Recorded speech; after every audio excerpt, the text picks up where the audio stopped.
G'day folks, Andy here from McDowall Manor.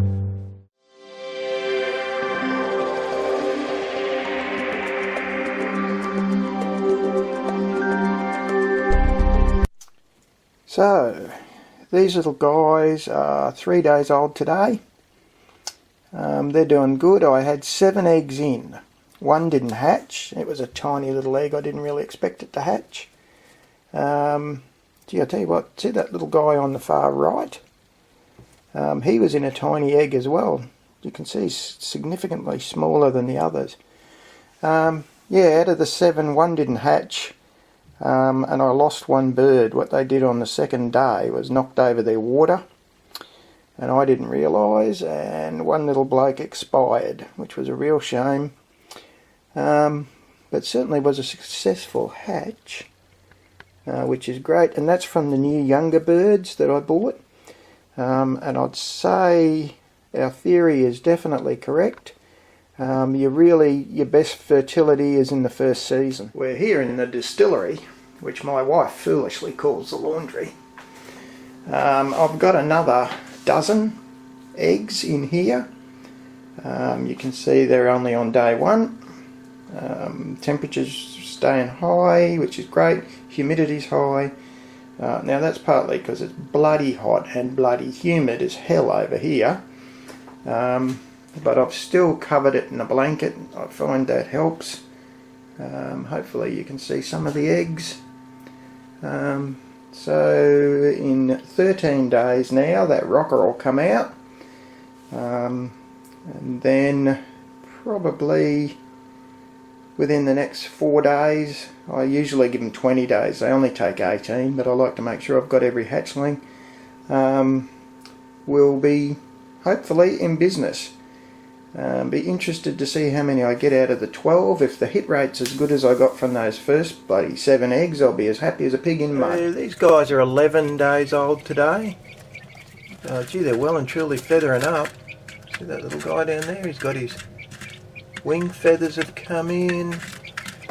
Look at that little runt. Seems just his bum sticking out of there. That's all very interesting. I'm surprised at the rate they're growing. Look at the poop, will you? I changed that paper yesterday. I do that daily. Wow, all they do is eat and poo at this point of the game. So what you're looking at there is baby quails having a free range. So, oh, there's a distressed quail behind me. He obviously can't find his mate, so I'll get him and put him in and then I'll keep talking. So a couple of people have wondered how come I can let my quails out for free ranging and they don't try to run away. Well, as you can see, I start them pretty early. So they're probably bonded with me by this stage because I do handle them a bit. They see me 2 or 3 times a day, every day. We always have a bit of a chat. And you can see they're not even completely feathered up.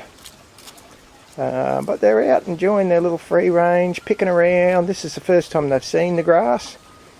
So we'll make a bit of a concerted effort. They'll get out once a day for a fair while now. The ones inside, the new 12 eggs, they're on day 12. You can see they certainly very quickly do the instinctive dust bathing. Give themselves a nice scrub up with a bit of dirt and muck. Look at them. Oh geez, they're getting into it too. So we've finally hit day 14. It's on that stinking hot day. I'm about to pull the rocker out of here. So I'll give you a look at that. So you can see the rocker has been disconnected. That's the rocker there, and literally does that. It just rocks every 2 hours. So that's empty now. And I do try to put the eggs along the front, because that way I can actually see in and see what the hell's going on. Whereas if you put them at the back, you can't really do that very easily, because remember, it sweats up. So I'm about to shut that fairly quickly and set it running again. Now we will not open this again until they start to hatch. So you can see you lose a fair bit of temperature and humidity when you do that. It'll build back up pretty quickly, so I'm not really worried about that at the moment. So it's day 16 for the eggs, and that means it's time for these little guys to go in their house which is already set up ready to go for them, so we'll pop them in. So they're taken to that pretty well. I've popped their familiar feeder and waterer in. It'll come out once the other little guys start to hatch. Probably don't need to do that, and they would have worked it out pretty quick, I'd imagine, but better safe than sorry, I figure. Alright, so there you go. Current 5 are out, and let's see how we go with the new eggs. Just out of the egg, this little guy. I want to shut it down pretty quick, but I thought I'd give you a look. I wanted to give you a look at the empty shell so you can see how they come out. You can see they must rotate around inside the egg and just pick it and pick it and pick it in pretty much a straight line until they can then, with their legs, push themselves out. Pretty amazing, isn't it? So they're both done the same way. So we've got 3 out.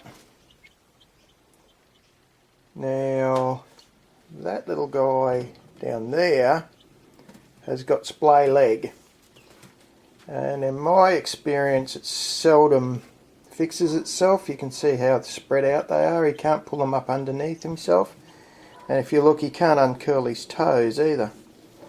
So the floor has been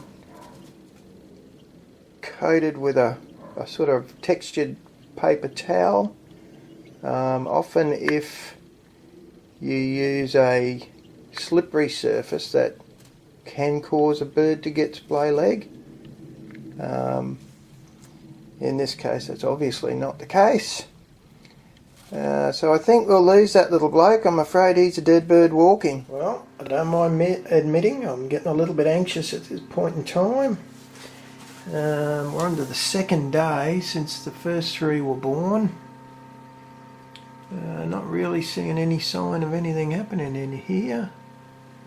It'll be a dismal disappointment, I have to say, if I've run 3 out of 12 this time, with 1 being a splay leg, so he won't make it. It'll be 2 out of 12. Bloody hell. Given that I got 5 out of 7 last time, it would be very difficult to understand what the difference was in such a short period of time. We're going to wait till day 20, and then I'll probably autopsy a couple of eggs so I can see what happened, whether or not they're unfertilised or couldn't hatch or what's going on. It's a bit bizarre, you know, like 4 weeks difference. I got 5 out of 7, and this time I've got 4 out of 12. Bloody hell. So there's the answer. We're looking at, I think, a dead bird. It feels quite cold. Oh, sorry bird. Yeah, it's definitely dead. I can see at least 3 have pinged the shell. So I unpicked one of them. So I'd say 5 were not pinged at all, and 3 were pinged. So I'd say we're not talking about a fertility issue. Perhaps a humidity issue. They couldn't pick through the shell, or maybe it's just that the food I give them is a bit too high in calcium, so the eggs are too strong for them to get through. But that's a real shame, isn't it? It's also possible that was in our heat wave, so it's possible that sitting the eggs out on the kitchen bench when I was running the air conditionings had a negative impact.